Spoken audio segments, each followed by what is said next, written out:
साताऱ्यात गेलो होतो आणि साताऱ्यात फिरायच्या आधी मी आणि माझ्या मित्रांनी पोटभर खाऊन घेतलं.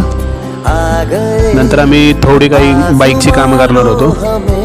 आधे खेले जाती है ये हिम्मतें अब कहाँ पे हमें के हर बाईकचं स्पीडोमीटरचं ब्रॅकेट तुटलं होतं, ते एक बसवून घेतलं. नंतर आम्ही गेलो सीट कवर बसवायला.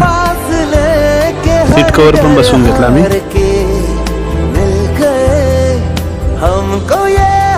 नंतर आमच्या मनात आला मूवीचा प्लॅन, मग मूवी पण बघितला.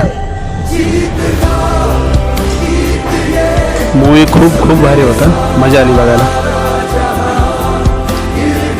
नंतरचा प्रवास आमचा घरी परतीचा होता आणि आता आम्ही निघालो होतो घरी. आणि थोडा वेळ आम्ही इथं थांबलो होतो स्पॉटवर.